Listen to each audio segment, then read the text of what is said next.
Dans la saison dans laquelle on vit actuellement, heu, je voudrais que tu saches que Dieu ne donne absolument pas d'influence à ceux qui cherchent à se mettre en avant ou qui cherchent à se promouvoir ou s'autopromouvoir. Mais Dieu donne de l'influence à ceux et celles qui sont humbles, qui se prosternent devant lui et qui lui disent: «Seigneur, à toi revient toute la gloire pour tout ce que tu as accompli». Et je voudrais que tu comprennes quelque chose ce matin et je veux que tu écoutes avec attention ce message. Parce que pour que tu aies de l'impact, pour que ton niveau d'onction augmente, Dieu doit te donner de l'influence aux yeux des gens. Si tu veux gagner des âmes, il faut que Dieu te donne une certaine influence. Et c'est quelque chose que Dieu va faire parce que par toi-même, tu ne peux pas le faire. Tu ne pourras jamais contrôler la façon dont les gens te perçoivent. C'est impensable. Alors laisse-moi te partager un mystère que l'Esprit de Dieu m'a montré. Euh, Ce n'est pas ce que tu sais au sujet de la parole de Dieu. Ce n'est pas non plus toutes les connaissances que tu as pu accumuler qui vont faire de toi un grand disciple, un grand leader ou un grand prédicateur. Absolument pas. Ce n'est pas ce que tu sais de la parole qui, qui fait de toi un grand leader, mais c'est ce que tu demandes à la parole qui va faire de toi un grand homme ou une grande femme de Dieu. La parole a été faite chair en Jésus-Christ. Et quand tu interroges la parole, c'est Christ qui te parle. Tu es en relation directe à ce moment-là avec le Seigneur. Maintenant, si tu abordes le texte comme ne sachant rien, avec humilité, ben, tu vas en repartir grandi et tu vas te développer dans ton leadership. Si par contre tu abordes la parole en pensant que tu sais tout, que tu connais tout, Dieu m'a dit, et puis etc. Et tu te gonfles les chevilles et la tête, tu te prends pour un grand maître, à ce moment-là, tu en repartiras de la parole, permets-moi l'expression, en tant qu'idiot, en tant que stupide, parce qu'il est écrit que Dieu résiste aux orgueilleux, mais qu'il fait grâce à celui qui est humble. Et je voudrais que tu comprennes quelque chose. La tradition et la religion ne transforment jamais quiconque.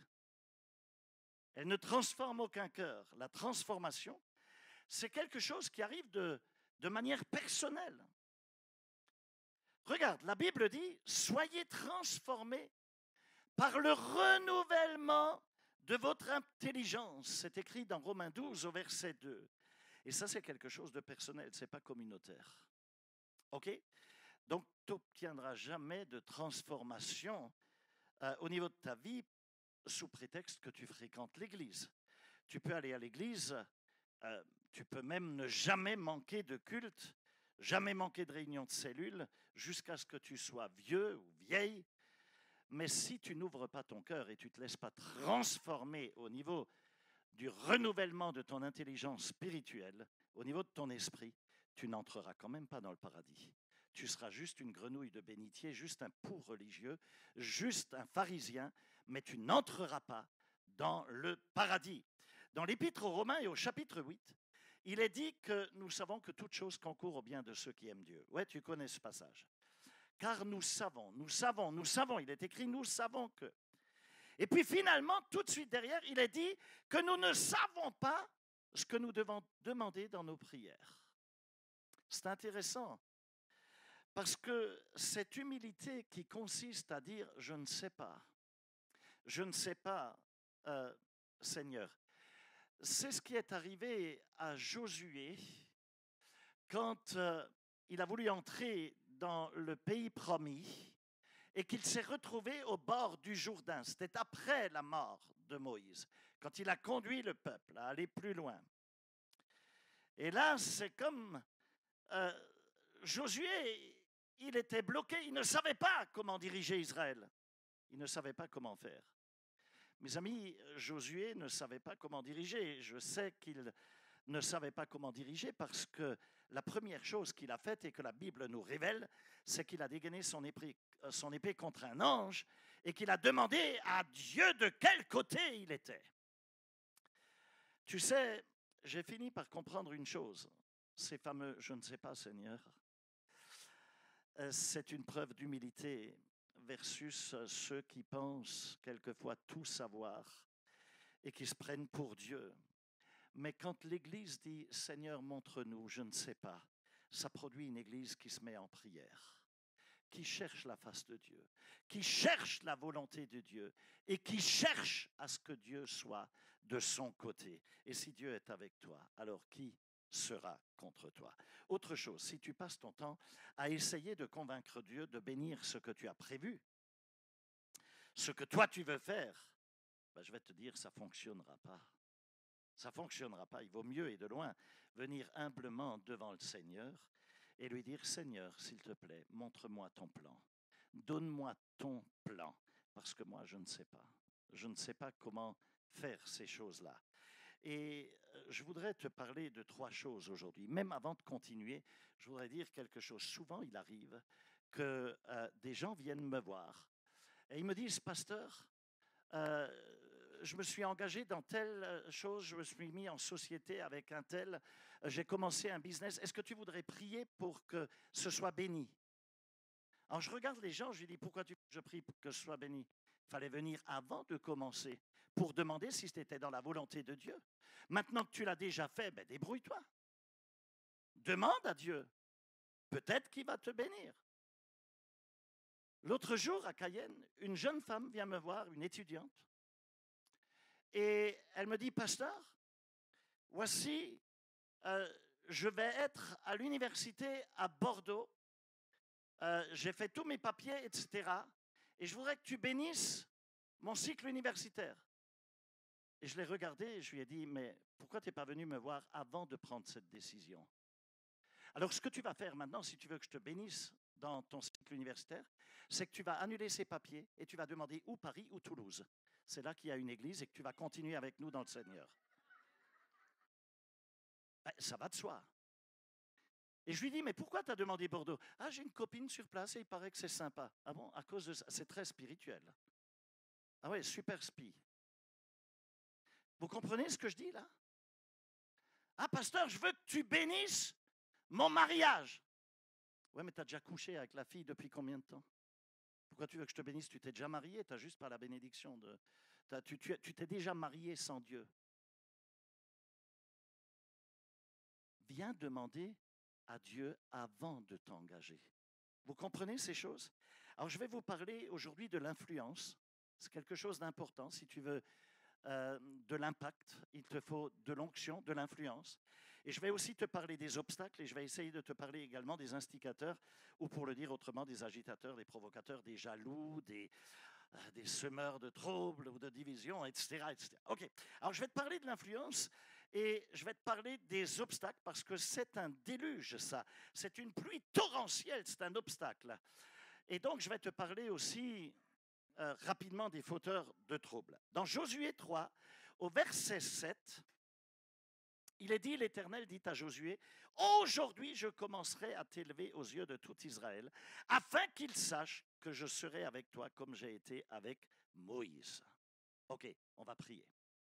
Père, merci parce que tu es là et tu veux bénir tes fils et tes filles et tu veux nous enseigner aujourd'hui, tu veux nous faire grandir, grandir dans l'autorité spirituelle, grandir dans l'onction afin que nous connaissions une authentique percée et la bénédiction dans notre vie. Seigneur, merci de ce que tu agis surnaturellement et qu'à toi revienne la louange et la gloire. Je veux lier les ténèbres qui veulent empêcher la parfaite compréhension de ta parole, qui veulent voler la semence de ta parole. Je les brise, je les chasse et je vais contre eux avec le sang de Jésus-Christ. Seigneur, merci pour ta faveur au nom de Jésus-Christ. Amen et Amen. OK, vous pouvez vous asseoir. L'Éternel a dit à Josué, « Aujourd'hui, je commencerai à t'élever aux yeux de tout Israël, afin qu'il sache que je serai avec toi comme j'ai été avec Moïse. » Le mot « élever », il signifie ici rendre grand, donner de l'autorité, du respect aux yeux du peuple. Ça signifie te donner de l'influence, te donner une onction qui déclenche une influence. Et ce que Dieu a dit à Josué, c'est quelque chose de tout à fait capital, parce qu'en paraphrase, il lui a dit, je vais te donner de l'influence. Tu vas être respecté. S'il te plaît, ne confonds jamais la richesse et l'influence, parce que beaucoup de gens peuvent être excessivement riches sans pour autant avoir d'influence. Ils sont riches, ils sont connus, ils sont populaires sur les réseaux sociaux, dans les journaux People, ils sont reconnaissables, ils ont même peut-être un nom prestigieux, ils ont peut-être de beaux et grands bureaux, mais ils n'ont aucune influence sur ceux qui les suivent. Absolument aucune. La richesse n'est pas synonyme d'influence. Tu peux être pauvre. Tiens, je pense juste à un truc, tu te rappelles de Martin Luther. C'est un pauvre moine, il n'avait pas un radis en poche, mais parce qu'il a traduit la parole de Dieu, il a traduit la parole de Dieu, c'était en 1825, quelque chose comme ça, je ne sais plus. Regardez sur Google, ça vous le dira, mais c'est dans ces années-là, parce qu'il l'a traduite comment dirais-je, de l'hébreu, de l'araméen et du grec. Il a mis, je crois, une dizaine d'années à le faire. Il est devenu excessivement populaire et ça a donné naissance au protestantisme dont nous sommes issus dans les grandes familles évangéliques, etc. Donc, ce n'est pas parce que ne confonds pas richesse et influence. Donc, Dieu a dit à Josué, je vais te donner de l'influence. L'influence, c'est un leadership qui sort de tes tripes, ça émane de toi. Ce n'est pas juste ce que tu dis, mais c'est quelque chose d'inconscient. C'est une onction, c'est comme la lave volcanique qui sort d'une roche, tu vois, c'est quelque chose qui provoque quelque chose. Et donc, ce n'est pas ce que tu fais ou ce que tu dis qui provoque l'influence. En vérité, ce qui émane de toi, ça, c'est une onction qui affecte absolument tout ce qui t'entoure. Les choses que tu émanes, tu les émanes de manière inconsciente. Tu les émanes, mais ça se ressent dans l'atmosphère. Et c'est ça qui est ton influence. Et je voudrais que tu comprennes qu'on a tous une certaine influence. Alors, bien évidemment, il y a influence et influence. Elle peut être négative, elle peut être positive selon le cœur de Dieu. Alors, comprends aussi que Josué était déjà influent, parce que sinon, il n'aurait pas dirigé le peuple, bien évidemment. Il n'aurait pas donné des ordres et conduit les gens. Josué, c'était un type qui était un guerrier, mais ce n'est pas parce qu'il était un guerrier que pour autant il était Moïse. Il était serviteur de Moïse. Et il devient, après la mort de Moïse, serviteur de Dieu. Autre chose que je veux que tu comprennes.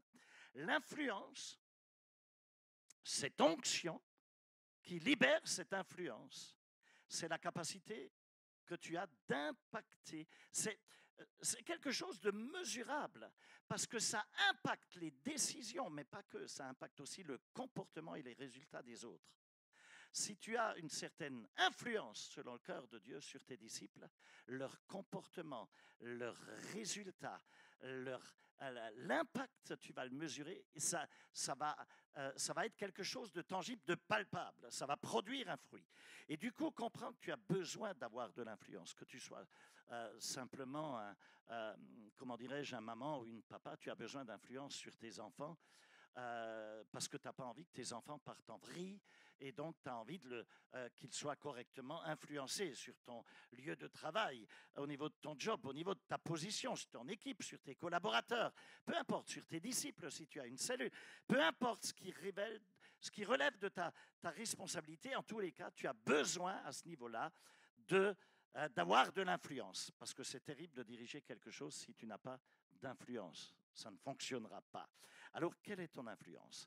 C'est la question que je pose aujourd'hui. Est-ce que tu es capable d'influencer le comportement, les décisions et les résultats sur les autres? Je ne parle pas de manipulation. Je parle d'onction et je parle d'influence qui va les conduire sur le bon chemin, dans la bonne direction. Je ne parle pas de manipulation. Chacun reste libre, bien évidemment. Mais est-ce que ta vie apporte un plus? Est-ce que tu es une source de bénédiction qui conduit les gens vers le succès? Mes amis, cette influence, elle ne s'obtient pas en criant, en hurlant, ou en se disputant, ou en harcelant, ou en se plaignant, ou en tapant des pieds, ou en insultant les gens, ou en manipulant, ou en mettant de la pression sur les autres, ou en cassant de la vaisselle à la maison si tu n'es pas d'accord avec ta femme. Non, bien évidemment que non. Tu ne peux pas forcer les gens à te respecter. C'est impensable. Tu ne peux pas acheter le respect. Tu peux me faire des cadeaux, tu peux m'envoyer des cartes remplies de mots gentils, tu peux même me donner de l'argent, mais cela ne me fera pas te respecter au point d'influencer mes décisions ou mes résultats. Non, clairement pas. Je ne suis pas achetable. Et donc, ça ne fonctionne pas. Est-ce que je prêche à quelqu'un? Dieu a dit, je vais t'élever devant les gens. S'il te plaît, ne confonds pas non plus, ne confonds jamais les titres et l'influence. Tu pourrais très bien dire, ouais, mais attends, pasteur, moi j'ai fait niveau 1, 2, 3 de Cap d'Es, je suis leader, j'exerce un ministère aujourd'hui, je suis ceci, cela. Avant, j'étais ceci, voilà mon témoignage, mais maintenant j'exerce tel ou tel ministère. Tais-toi. Arrête de parler, s'il te plaît. Je te dis tais-toi parce que je suis gentil. J'aurais pu le dire autrement. Mais arrête, parce que changer de titre, ça ne change pas ton impact. Ce n'est pas ça qui change ton onction. Ce n'est pas un diplôme ou une reconnaissance humaine qui change ton onction. Ça vient d'en haut, ça. Ça ne vient pas des hommes. Par contre, si tu as de l'influence, si tu as de l'impact, eh bien, cela te donne alors, oui, une position, un titre. On te reconnaît alors dans ton ministère. C'est pour cela qu'on ne va jamais trop vite quand, au niveau de notre Église, quand on consacre les gens. Moi, je connais des églises, on consacre à tour de bras parce qu'on veut manipuler les gens, on veut les garder, on ne veut pas qu'ils aillent ailleurs, et c'est de la manipulation. C'est du fake en réalité, et c'est jouer à l'église, c'est faire un show, mais ce n'est pas l'église du Seigneur. Qu'est-ce qu'on fait quand on consacre? On constate le dépôt d'onction, d'influence sur la personne que Dieu a donnée, et on le reconnaît, et on le bénit, et on l'officialise. C'est ça une vraie consécration. Est-ce que vous comprenez les choses? Les titres n'ont aucune influence. Ne confonds jamais les diplômes, l'éducation, l'intelligence avec l'influence et l'onction. Tu peux avoir tous les diplômes du monde sans pour autant ne jamais influencer personne. Dieu dit, Josué, c'est moi qui va t'élever aux yeux du peuple. C'est Dieu qui parle. Tu peux avoir un doctorat en poche ou 2 doctorats en poche, tous les masters, toutes les licences et tout ce que tu veux. Et puis être félicité quand on te remet tes diplômes par tous les profs agrègues, etc. Et lorsque tu cherches maintenant un job et que tu arrives dans l'entreprise, tu viens avec tes grands diplômes et ton CV, et les petits vieux qui sont là depuis 10 ans, ils te disent, tu te calmes, petit. Parce que ça, tu as appris ces choses sur les bancs d'école, mais tu ne connais pas la vraie vie. Maintenant, tu vas apprendre ce que c'est la vraie vie, tu vas apprendre ce que c'est les relations avec les clients, tu vas apprendre ce que c'est les relations avec des ouvriers qui travaillent à la chaîne, etc. Et tu vas te calmer. Et tes diplômes, tu baisses les oreilles, ou alors tu ne vas pas tenir longtemps dans l'entreprise. Tu comprends?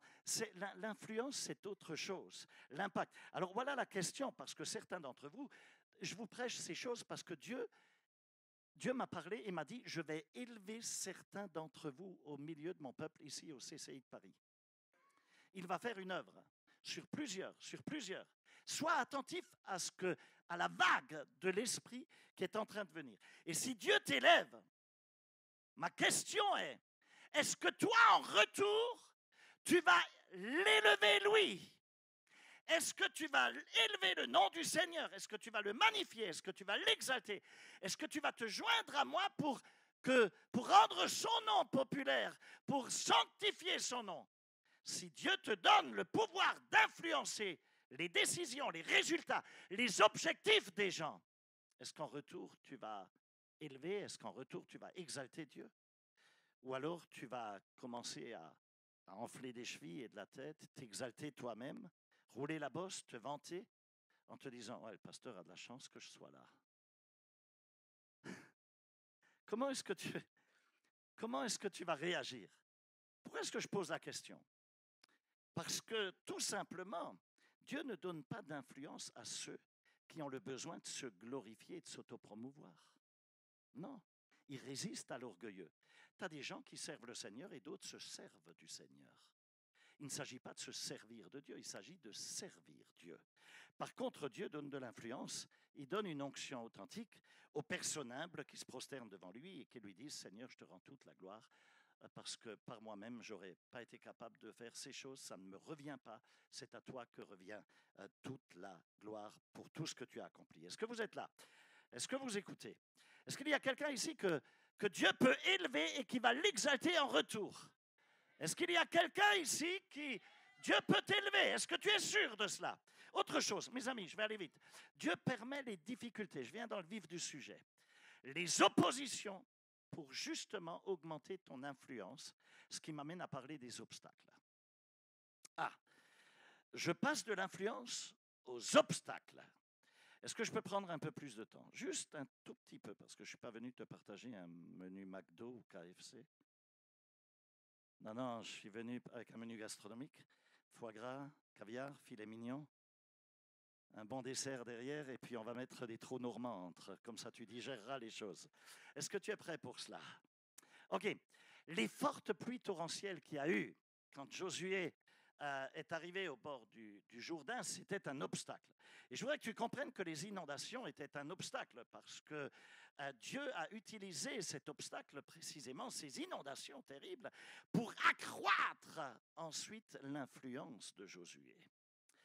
Tu as peut-être demandé à Dieu d'enlever un obstacle dans ta vie parce qu'il y a quelque chose qui tourne par rond et tu galères peut-être avec les finances, peut-être dans ton couple, peut-être... Qu'est-ce que j'en sais? Avec ceci ou cela ou au boulot. Mais si Dieu enlève cet obstacle, peut-être que tu n'auras pas la moindre influence. Peut-être que ton onction n'augmentera absolument pas. Écoute ceci. C'est la façon dont toi et moi nous réagissons face aux obstacles qui nous donne de l'influence, qui augmente l'onction. Écoute bien. Ouh là là, ça c'est très excitant là. Ok, regarde. Quand Josué était sous les ordres de Moïse, il avait vu à l'époque les vignes, les raisins, la terre promise. Il avait goûté aux raisins même. Tu te rappelles, Moïse les a envoyés, il a envoyé son équipe de 12. C'était 12 officiers, c'était des guerriers, dans le pays promis en Canaan pour espionner. C'était le Mossad de l'époque. Il les a envoyés espionner, c'était des espions secrets, pour aller voir ce qui se passe dans la terre que Dieu leur avait donnée par promesse. Et donc, il avait goûté les raisins, mais il n'avait jamais vu les inondations provoquées par des pluies torrentielles. Mais la chose est que c'est précisément ces inondations qui étaient associées à la récolte des raisins. Les pluies apportent une bonne irrigation, et donc, si la terre est bien irriguée, il y a une bonne récolte. La dernière fois que Josué était en Canaan, dans le pays promis, et quand il est revenu, comme tous les autres, il a parlé des géants qui se trouvaient sur place. Il a mentionné les fils d'Anak, mais en aucun, les Hittites, etc. Mais en aucun cas, il n'a parlé des pluies torrentielles et des inondations au niveau du Jourdain. Pourquoi? Ça va être très, très simple à comprendre. Et donc, tu te rappelles que Moïse a envoyé ses espions, mais aucun n'était revenu pour parler d'inondation. Souviens-toi, regarde, dans Josué 3,15, la Bible dit, quand les prêtres qui portaient l'arche furent arrivés au Jourdain et que leurs pieds se furent mouillés au bord de l'eau, le Jourdain déborde par-dessus toutes ses rives durant, écoute, ça c'est important, durant tout le temps de la moisson.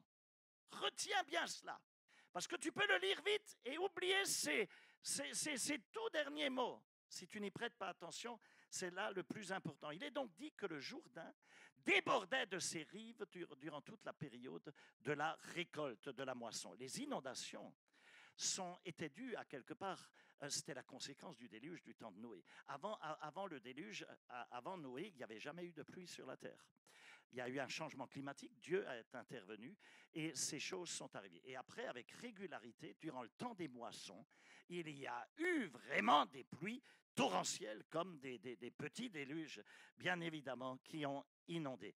Alors, la Bible dit que Josué est arrivé dans la terre promise au moment de la moisson, au moment des récoltes, ce qui signifie qu'il pleuvait beaucoup et que toutes les eaux qui s'étaient accumulées sur Jérusalem n'avaient nulle part où s'écouler et donc partaient vers la vallée du Jourdain qui était inondée. C'est une zone inondable. Je suis allé en Israël une vingtaine de fois avec mon épouse. On a fait des voyages organisés sur place, etc. Et on y est allé seul, souvent également pour remercier le Seigneur.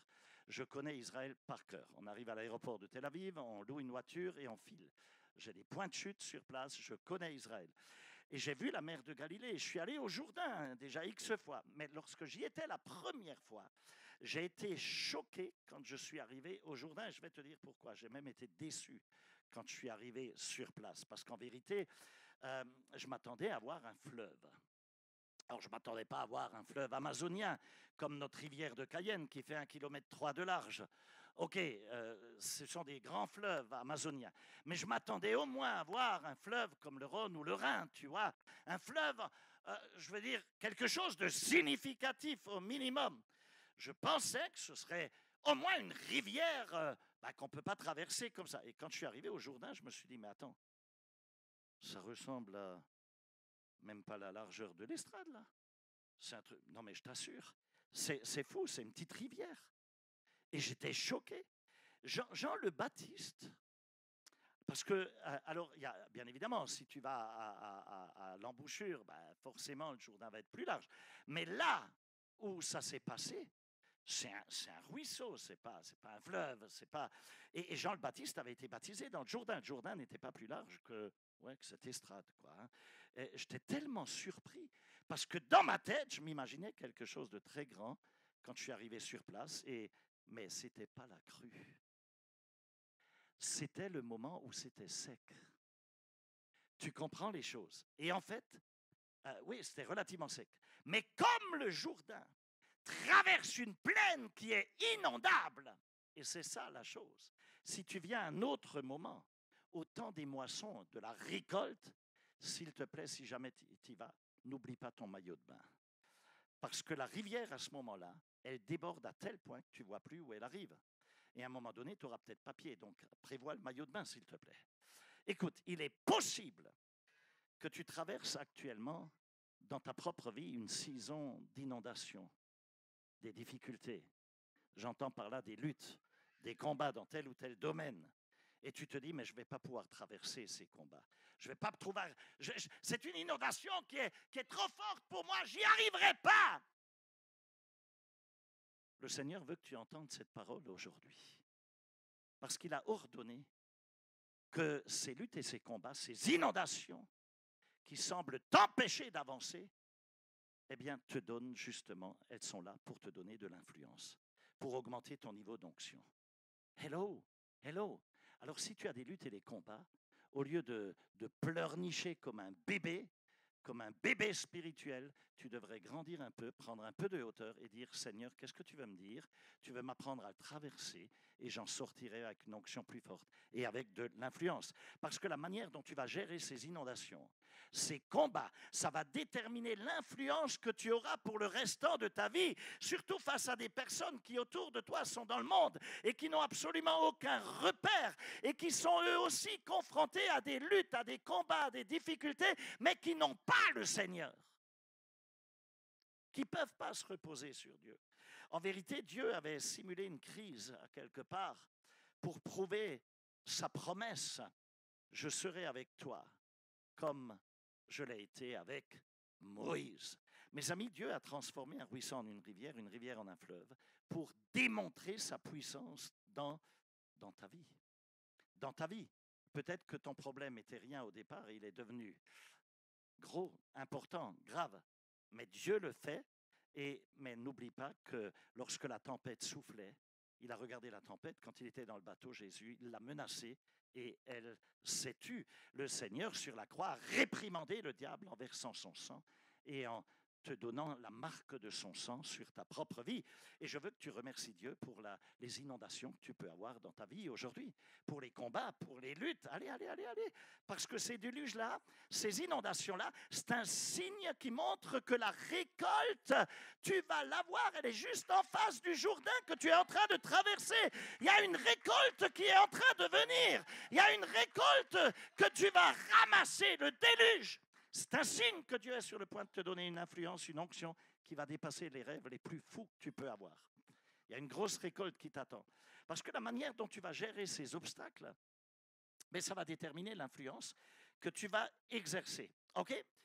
Alors, si tu ne traverses pas le Jourdain, si tu pleurniches, et tu ne prends pas le taureau par les cornes, si tu ne fais pas confiance à Dieu comme Josué l'a fait, si tu ne traverses pas ces obstacles, ben, tu ne tueras jamais les Cananéens, les Hittites et tous les autres géants. Et tu resteras esclave toute ta vie.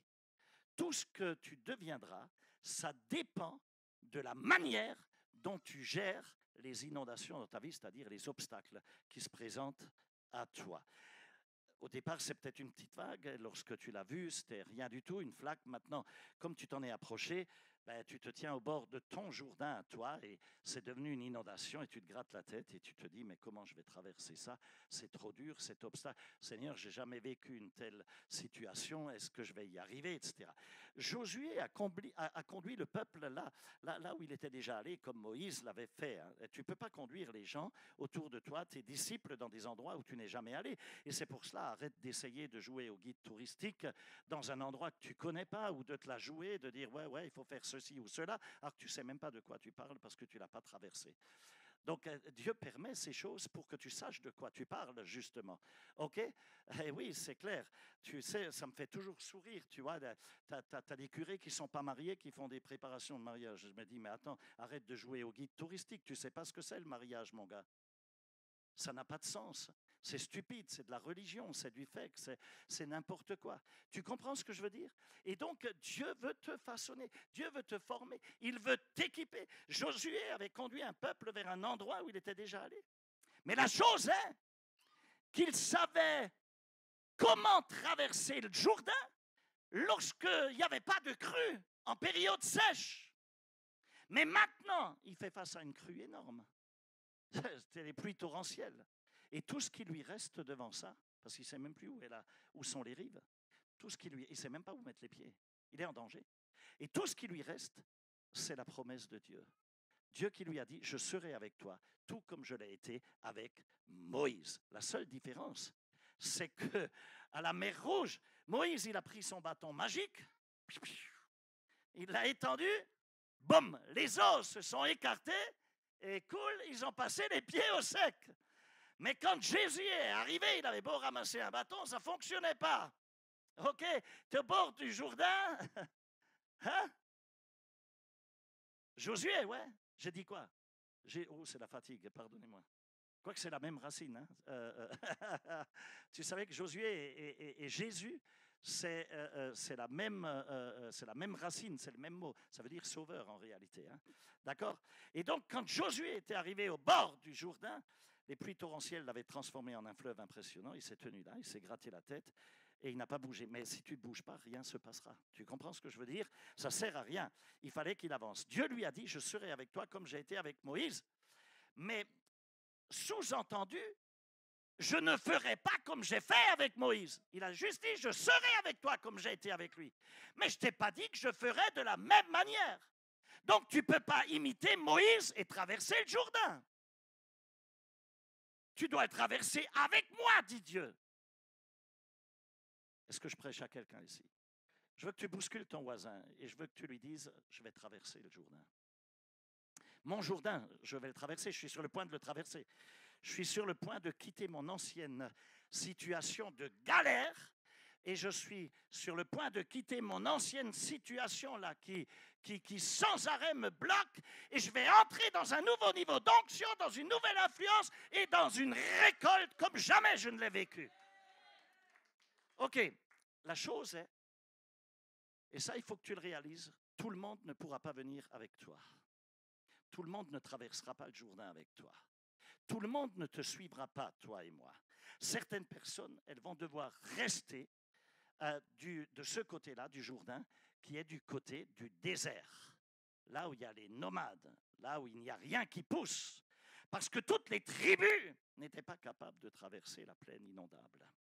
Mais le Seigneur m'a demandé de te dire ce matin, ou de dire à quelqu'un ce matin, qui peut-être se tient devant une inondation, devant un obstacle, devant quelque chose de difficile. Le Seigneur te dit, tu ne pourras pas emmener tout le monde avec toi. Parce que certaines personnes, elles vont devoir planter leur tente dans le désert. Parce que ce sont des enfants du désert. Certaines personnes ne sont pas des bâtisseurs du royaume de Dieu. Certaines personnes ne veulent pas faire l'effort de payer le prix de bâtir le royaume. Et dans ce cas, tu dois les laisser planter leur tente dans leur zone de confort. Et ils vont se contenter de petites miettes jusqu'au bout. Et ils vont peut-être être sauvés comme juste à travers le feu. Mais ça ne sert à rien de les forcer. Ils ont une mentalité de petitesse, une mentalité de désert, une mentalité de pauvreté. Ils ne sont même pas capables de visualiser la moisson. Mais toi et moi aujourd'hui, on est déjà allé beaucoup trop loin pour renoncer à la promesse de Dieu. Toi et moi, on a compris qu'on vit pour une résurrection meilleure et on ne va pas s'arrêter. Est-ce qu'il y a quelqu'un dans cette maison aujourd'hui qui est allé trop loin avec le Seigneur Jésus pour ne pas s'arrêter et pour ne pas gâcher sa vie à s'installer dans un désert où rien ne pousse? Tu as déjà traversé tellement d'épreuves dans ta vie. Tu as déjà pleuré tellement de nuits entières sur les couches de ton lit. Et peu importe ce qu'il te faudra encore traverser, coûte que coûte, tu vas entrer dans ce Jourdain et faire en sorte, tu vas te bouger pour que le miracle de Dieu se produise. Oh, alléluia! Mais tu ne vas pas t'arrêter. Alors, s'il te plaît, donne à Dieu 30 secondes de louange complètement dingue. Tu dois aller jusqu'au bout, tu dois aller jusqu'au bout. Et même si maman n'y va pas, et même si papa n'y va pas, et même si le frangin n'y va pas, et même si un tel n'y va pas, même si ta sœur n'y va pas, même si ton frère n'y va pas, toi et moi, on va aller jusqu'au bout. Et tant pis pour ceux qui plantent leur tente dans le désert. Oh Dieu, je ne sais pas comment faire, mon bâton ne fonctionne pas. Je n'ai pas le bâton magique de Moïse en main, mais je vais faire quelque chose. Je vais me bouger et je vais obtenir le miracle, Seigneur. Parce que tu as dit que tu seras avec moi comme tu l'as été avec Moïse. Tu vas faire autrement, mais tu es avec moi. Peut-être que tu stresses en pensant que tu as tort parce que ça n'a pas marché comme pour Moïse. Et tu te dis, mais pour moi, ça ne marche pas. Écoute, ce n'est pas la méthode de Moïse qui est importante. C'est l'onction qui était sur Moïse, qui est sur toi, qui va te donner de traverser cette saison de vie et ces obstacles et ce Jourdain qui se présente devant toi. Dieu te dit, puisque je réponds à tes prières, écoute, fils, fille, puisque je réponds à tes questions, puisque je t'écoute, puisque tu sais combien je t'aime, puisque je te parle de ta destinée, alors comment pourrais-je te laisser? Tu es mon enfant, tu es ma propriété privée, je t'aime de trop, je ne te laisserai jamais tomber, te dit le Seigneur. Mais sache que tu ne peux pas atteindre la récolte sans surmonter ces obstacles. Tu ne peux pas atteindre la récolte sans traverser un Jourdain inondé. C'est ainsi. Néanmoins, je voudrais que tu comprennes que les choses qui semblent entraver ta progression aujourd'hui, c'est justement le signe de ta progression. C'est justement le signe que tu es devant une grande récolte. Il n'y aurait pas d'obstacle s'il n'y avait pas une récolte de l'autre côté. Tu as déjà pensé à cela? Et il n'y aurait pas d'obstacle s'il n'y avait pas du lait et du miel qui coule avec abondance de l'autre côté. Je veux que tu bouscules ton voisin et dis-lui, hey, viens avec moi, on va de l'autre côté, s'il te plaît. C'est meilleur que dans le désert. Si je te disais, regarde, si je te disais qu'il y a 1 million d'euros de planqués là-bas en dessous, mais tout est en bois là, tout est cloué, etc. Et tu peux le chercher. Je suis sûr que tu ne quitterais pas ce lieu, même si tu devais utiliser, que si tu n'avais qu'un truc pour passer, pour te faire avancer avec la tête, comme un ver de terre, même si tu devais utiliser les dents pour sortir des clous, tu vas le chercher, même s'il faisait chaud au point que tu te retrouverais tout nu de l'autre côté, tu t'en ficherais, tu reviendrais tout nu, mais avec ton million en main. Ouais, parce que quelquefois, laisse-moi te dire, tu es obligé de faire en sorte de briser des chaînes, de mener une guerre contre toi-même et de payer le prix. Et même si tu devais briser des cordages, tu ferais en sorte d'y arriver pour le récupérer. Le Seigneur m'a dit de te dire de faire en sorte que cela arrive. traverse ton Jourdain. Dis avec moi, je vais faire en sorte que cela arrive. Je vais faire en sorte que ça m'arrive. Mais je ne vous entends pas. Mais punaise, mais sois en colère contre le diable. Sois en colère contre les ténèbres. Écoute ceci. Tu dois être en colère contre le diable. Je vais te donner une nouvelle chance. Je te laisse une nouvelle chance. Je vais compter jusqu'à 3. Parce que là, tu n'es pas assez agressif contre le diable qui cherche qu'à dérober, qu'à te tuer, qu'à te détruire, qu'à te voler, qu'à te garder dans le désert, dans la petitesse, jusqu'à ce que tu meurs dans le désert, comme c'est arrivé à toute une génération. Alors, je vais compter jusqu'à 3. Je te laisse une autre chance pour être en colère contre le diable. 1, 2, 3. Il y en a une qui s'est mise debout. Ou 2. Je te laisse une deuxième chance. 1, 2, 3. OK. Assieds-toi. Je veux que tu comprennes autre chose encore. Il faut que tu sois en colère contre le diable. Quand tu intercèdes, il faut que ça bouge. Il faut que tu te prennes en main. OK, alors je veux que tu comprennes autre chose. Chaque fois que tu changes de niveau, de position, dans l'onction, dans l'influence, à chaque fois que ton onction grandit, quand elle grandit devant les gens, mais aussi devant les puissances spirituelles, les gens ont du mal à te voir sous un jour nouveau. Ils ont du mal à concevoir que tu es passé à un autre niveau d'autorité ou d'influence. Et à ce moment-là, ça peut être au niveau de ton job, sur le lieu du travail, dans l'église. À ce moment-là, ils vont te dire, avec un grand sourire, félicitations, je savais bien que tu allais y arriver. Ouais, tu étais juste employé, tu étais payé à l'heure, tu vois, 35 heures par semaine, 169 heures par mois, etc. Tu avais un CDD ou un CDI. OK, et puis maintenant, tu es cadre. Bon, je savais bien que tu allais y arriver. Et ils te font un grand sourire. Et ensuite, tu les retrouves sur le palier où il y a la machine à café avec les collègues. Et ils disent, mais quel lèche-pote celui-là. Pour pas dire ce que j'aurais pensé. Quel lèche-bas du dos des patrons. Regarde-le. Ouais, il caresse dans le sens du poil, juste pour passer au-dessus.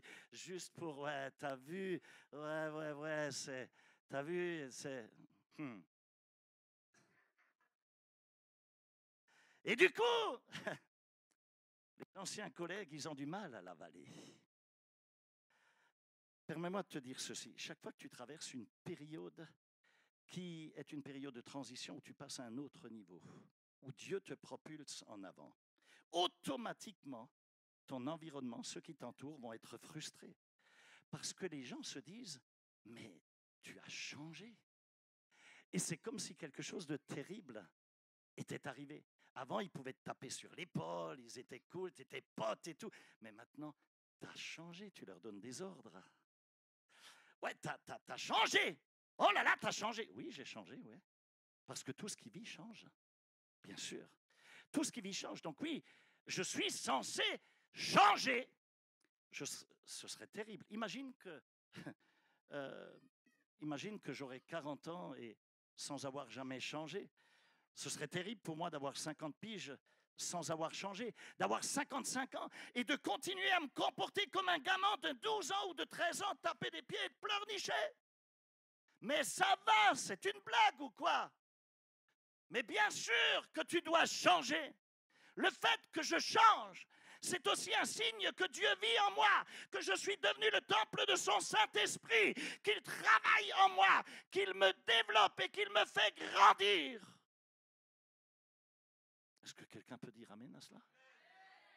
Et du coup, donc, lorsque Josué accède à ce nouveau rôle, à ce nouveau leadership, moi, ce qui m'a fasciné, c'est que Dieu lui a dit, je t'élèverai, je te rendrai grand aux yeux du peuple. Je te rendrai grand, je t'élèverai. Ça te donnera, en d'autres termes, de l'influence. Ton onction va être tangible. Parce que ce ne sont pas les titres qui donnent de l'influence. Tu me suis? Ce n'est pas parce qu'on te donne un titre de ministère ou autre que tu l'es pour autant. Mais c'est l'influence. C'est l'onction qui te permet d'agir efficacement en fonction de ton appel, en fonction du ministère que Dieu t'a donné. Alors laisse-moi te révéler un secret. C'est une des choses pour lesquelles je prie régulièrement. Tu sais, il y a une chose que je n'ai jamais faite, je te le dis avec beaucoup de transparence et d'honnêteté, je n'ai jamais prié, par exemple, pour être populaire ou prier pour être connu. Tu sais, il y a actuellement une mode de starisation au niveau des ministères et ça donne envie de vomir. J'ai jamais prié pour être connu de beaucoup, jamais prié pour être une personnalité publique ou quoi que ce soit, jamais voulu de ça. Par contre, je prie régulièrement pour être efficace. Parce que s'il y a quelque chose que je ne veux pas, c'est d'être inefficace. Parce que alors je ne peux pas porter de fruits. Et je ne sais pas si tu comprends là ce que je t'enseigne. Et donc, puisqu'on parle d'influence, puisqu'on parle d'onction, je voudrais une nouvelle fois te donner la définition de ce qu'est la véritable influence selon Dieu, qui vient de l'onction.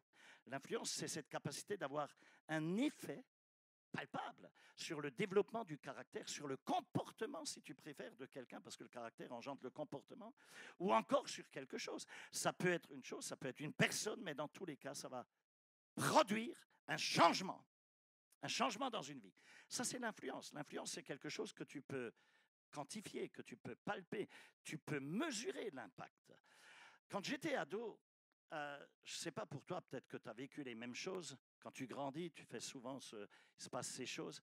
Je me rappelle, j'avais peut-être, je ne sais plus, 13, 14 ans, et je faisais des rêves bizarres. Je rêvais que quelqu'un me poursuivait. Et puis, je voulais courir, mais je courais jamais assez vite. Alors, je me débattais avec cette chose. Et puis, je donnais des coups, mais ça servait à rien, en fait. Et d'un seul coup, je me réveillais en transpiration. C'était des cauchemars. Ou alors, j'avais l'impression de tomber dans un trou. Je ne sais pas si ça t'est déjà arrivé, ce genre de... Et puis, au moment où tu dois t'écraser, tu te réveilles et tu es en transpiration. Il paraît que c'est lié quand tu grandis, etc. Bon, bref, sur le plan psychologique, etc. Il y a tout ce qui se met en place. Alors, j'avais ce genre de rêve où je me bagarrais, où je donnais des coups de poing, ça n'avait aucun effet, etc. Et peut-être que certains d'entre vous, votre vie ressemble au rêve que j'ai eu quand j'étais ado. Tu frappes, mais pour autant, tu n'as aucun impact. Tu cours constamment, tu es fatigué de toujours devoir courir et tu avances quand même pas dans la vie. Tu dépenses tellement d'énergie et pour autant, tu ne vois pas de résultat. Ça arrive. Écoute, pour avoir un impact, Dieu doit, ça vient de lui, il doit te donner de l'influence aux yeux des gens. Il doit augmenter ton onction. Il doit te voindre. Et c'est quelque chose que Dieu doit faire parce que tu ne peux pas le faire par toi-même. Ça vient de lui. Peu importe que tu changes de coiffure, de robe, de garde-robe, que tu changes de vêtements ou de costard, ou même que tu bosses comme un malade pour obtenir un gros diplôme de plus ou que tu fasses tout ce que tu veux, tu ne peux pas contrôler la façon dont les gens te perçoivent. Ça t'échappe. Par contre, Dieu connaît les cœurs et lui peut contrôler la façon dont les gens te perçoivent. Parce que le Saint-Esprit influence. C'est le Saint-Esprit qui convainc de péché, de justice, de jugement. Ce n'est pas toi qui le fais. Mais donc Dieu, le Saint-Esprit, peut changer la manière dont les gens vont te percevoir. Et Dieu dit, je vais contrôler la façon dont il te voit. Pas à cause de toi, mais pour ma gloire, dit le Seigneur.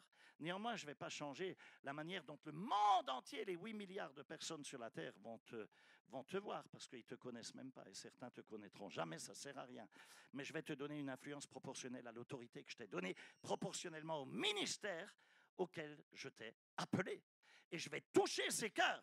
Et ce message s'adresse donc absolument à tous ici, absolument à tous. Il fonctionne pour tous. Tu peux être chef d'entreprise, tu peux être cadre dans une boîte, tu pourrais être président de la République, tu pourrais être n'importe quoi.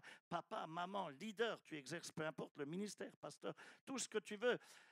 Même en tant que papa, tu as besoin d'influencer, je te l'ai dit, tes enfants. Tu ne veux pas qu'ils partent en vrille. En tant que femme, tu souhaites influencer ton mari, oui? Ou en tant que mari, tu souhaites influencer ton épouse. Donc Dieu a permis des problèmes. Il permet des obstacles pour accroître. Il l'a fait pour Josué. Il a permis un gros problème pour accroître son autorité. Et donc Dieu a permis des problèmes parce que la façon dont tu gères les crises, ça va changer la façon dont les gens te perçoivent. Il faut que tu comprennes que quand tu es dans une crise, si tu pleurniches, les gens se disent « Oh là là, son Dieu, il n'est pas très efficace ». Ils ne vont pas rester avec toi dans ton leadership. Mais si tu es mordant et si tu intercèdes et tu prends le taureau par les cornes et tu commences à voir le miracle de Dieu, les gens se disent « Ce gars-là, il a une onction. Ce gars-là, il y a quelque chose qui se passe. Il a traversé ça. Moi, je suis dans le même fiasco, dans le même chaos. J'ai besoin de ses conseils et ils vont te suivre. L'influence va découler de la manière dont tu gères les situations. Soit tu réagis comme un bébé qui a 12 ou 13 ans en tapant des pieds, soit tu vas réagir comme un homme ou une femme de Dieu, comme Josué l'a fait. Et comprends bien que ce que tu dis lorsque tu traverses la tempête que tu traverses, ça change la façon dont les gens te voient, ça change la façon dont les gens te respectent. Si devant une situation, si pour un pet de travers à la maison, ou si pour, je ne sais pas moi, une facture que tu n'arrives pas à payer, ou si à cause parce que le mari n'était pas gentil avec toi, ou la femme n'était pas gentille avec toi, tu commences à te plaindre à tous tes disciples. Oh là là, c'est dur, j'en ai marre, j'en ai assez. Comment ça va, frère? Oh, c'est dur, j'ai des luttes, j'ai des combats. Attends, qui est Dieu là? C'est le diable ou c'est Dieu? Non, non. Mais oui, mais la manière de ce que tu dis, tu glorifies le diable là, en agissant de la sorte. Au lieu de donner gloire à Dieu, ok, je suis dans le combat. Seigneur, j'ai une récolte que je peux boire. Oh, alléluia.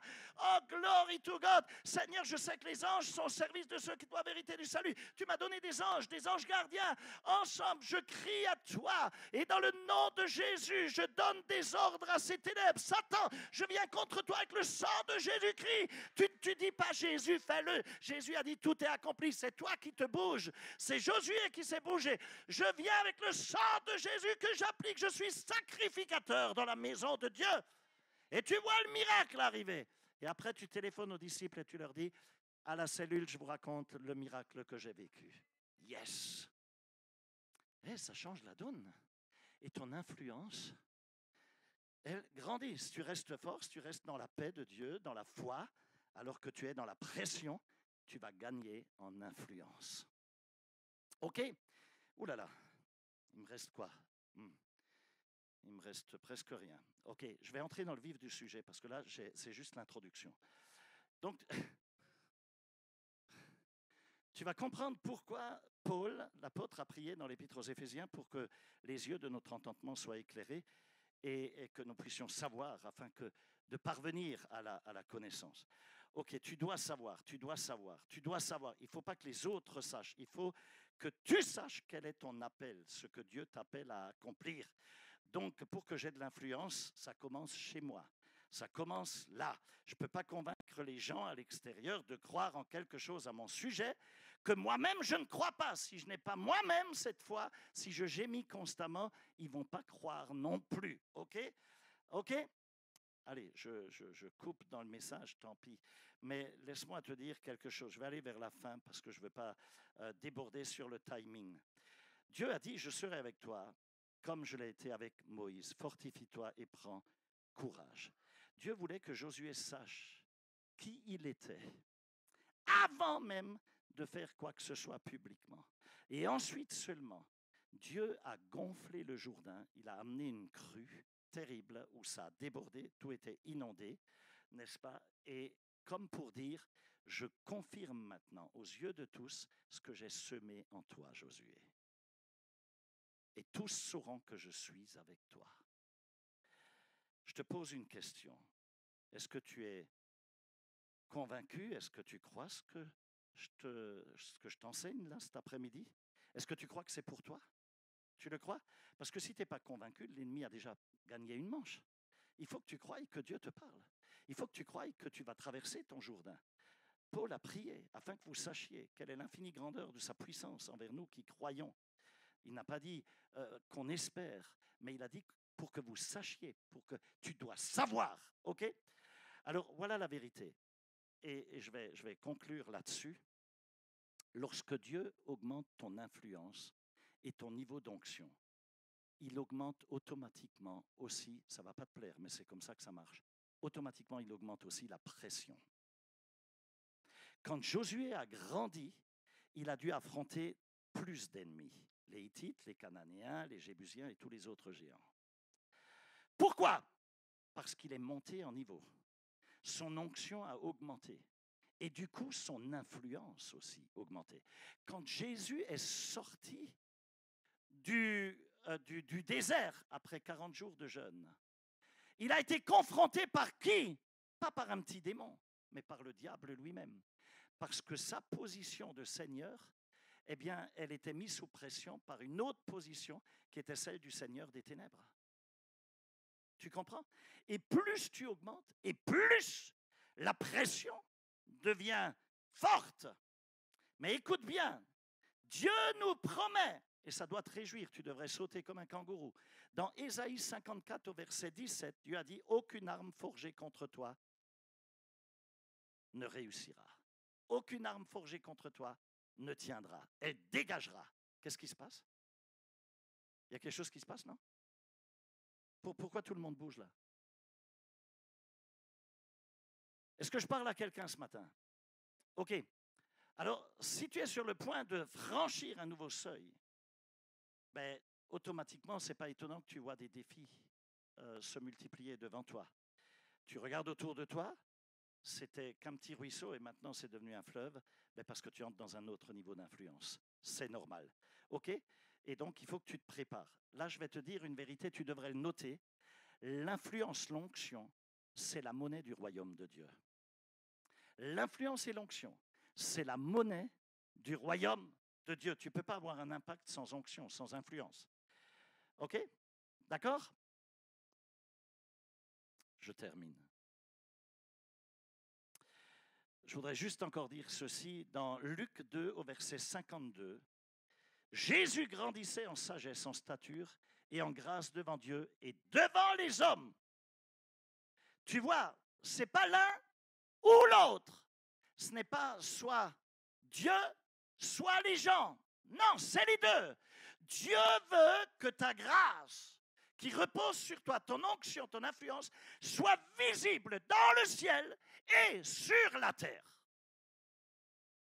Dans les deux positions, parce que la croix, elle a une poutre horizontale et verticale qui te relie au ciel, mais aussi entre nous. OK, tu vois, c'est clair. Alors attention, plus ton influence grandit, plus tu auras besoin d'apprendre à être flexible, parce que Dieu veut t'équiper pour que tu puisses supporter ces nouveaux niveaux. Amen. On va se mettre debout ensemble. On va prier.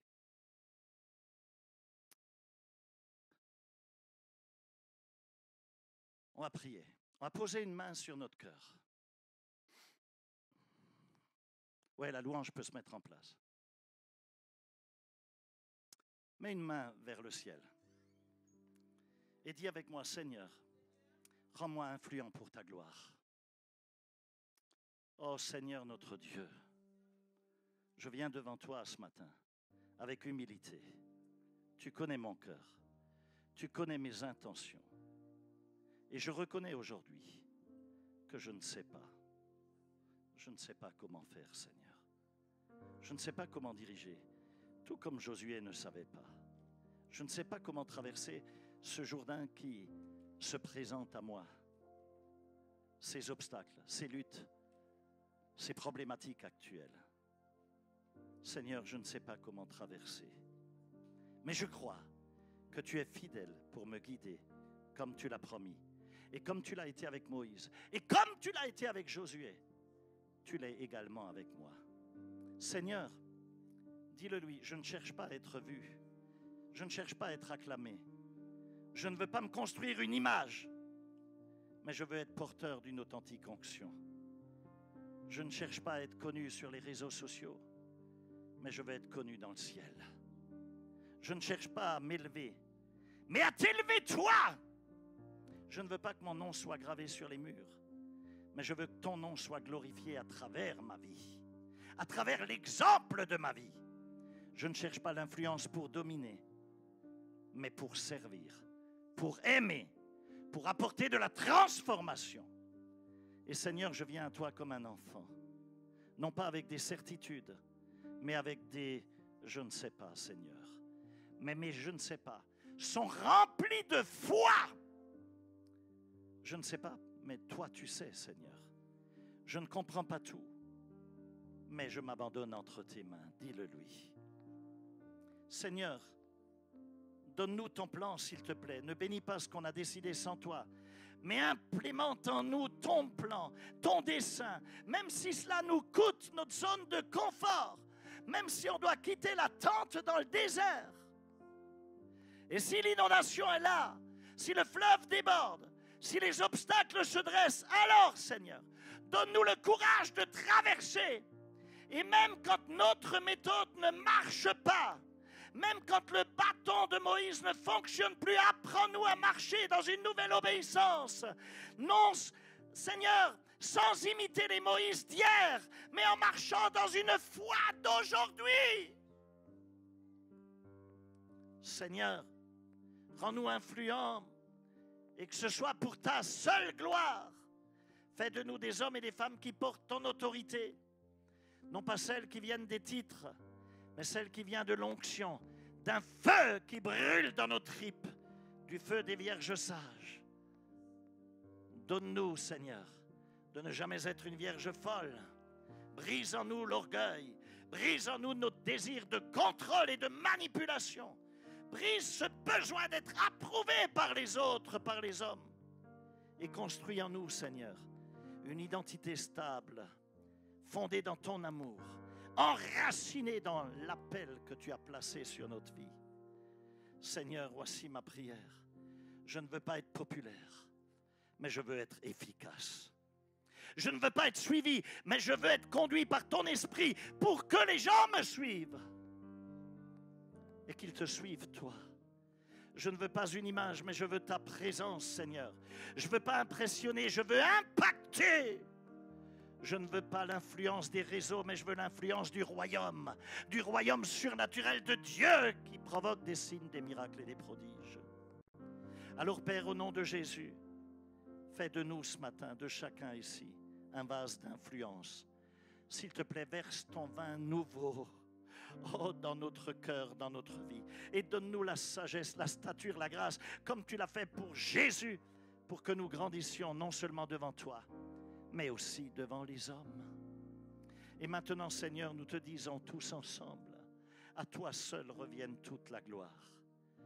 Toute la gloire te revient pour ce que tu fais, pour ce que tu vas faire encore, et pour tout ce que tu es, au nom de Jésus-Christ. Amen. Et Amen. Que le nom du Seigneur soit glorifié. Père, je veux sceller cette parole dans les cœurs.